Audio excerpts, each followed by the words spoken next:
মুফতি সৈয়দ মোহাম্মদ রেজাউল করিম পীর সাহেব চরমোনাই একজন ইসলামী পণ্ডিত, রাজনীতিবিদ, শিক্ষাবিদ ও ধর্মীয় আলোচক। বর্তমানে তিনি ইসলামী আন্দোলন বাংলাদেশের দ্বিতীয় আমির হিসেবে দায়িত্ব পালন করছেন। তিনি 1971 সালের 1 ফেব্রুয়ারি বরিশাল জেলার কীর্তনখোলা নদীর তীরে চরমোনাই গ্রামের এক সম্ভ্রান্ত মুসলিম পরিবারে জন্মগ্রহণ করেন। তার পিতা মাওলানা সৈয়দ ফজলুল করিম এদেশের সর্বস্তরের মানুষের পরিচিত এবং সকলের শ্রদ্ধাভাজন ব্যক্তি। মুফতি সৈয়দ মোহাম্মদ রেজাউল করিম চরমোনাই জামিয়া রশিদিয়া ইসলামিয়া থেকে শিক্ষা জীবনের সূচনা করেন।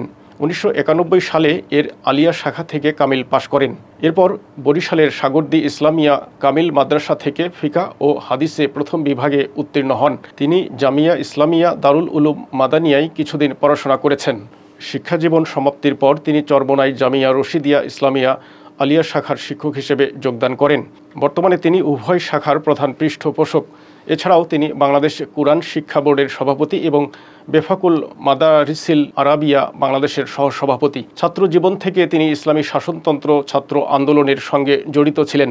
পরবর্তীতে তিনি এর কেন্দ্রীয় কমিটিতে ছাত্র কল্যাণ সম্পাদকের দায়িত্ব পালন করেছেন। ইসলামী আন্দোলনে সক্রিয়তার কারণে বিএনপি নেতৃত্বাধীন 4 দলীয় জোট সরকারের আমলে তিনি গ্রেফতার হয়েছিলেন এবং কারাবাস করেছিলেন।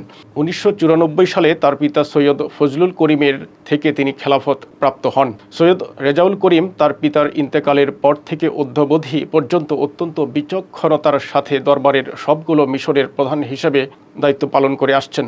সৈয়দ ফজলুল করিম 1987 সালে মানবরচিত শোষণের জাতাকল থেকে মানবতার মুক্তির লক্ষ্যে ইসলামী শাসনতন্ত্র আন্দোলন প্রতিষ্ঠা করেন। পরে এর নাম হয় ইসলামী আন্দোলন বাংলাদেশ। সৈয়দ রেজাউল করিম 2006 সালে ইসলামী আন্দোলন বাংলাদেশের প্রেসিডিয়াম সদস্যদের সর্বসম্মতিক্রমে ইসলামী আন্দোলনের আমির এবং আমিরুল মুজাহিদের দায়িত্বপ্রাপ্ত হন। দেশ রক্ষায় টিপাইমুখ অভিমুখে লংমার্চ করে তিনি দেশ বিদেশে ব্যাপক আলোচিত হন। আওয়ামী লীগের শাসনামলে তিনি বহুবার দুর্নীতির বিরুদ্ধে আওয়াজ তুলে আলোচনায় এসেছেন এবং হুমকির মুখে পড়েছেন।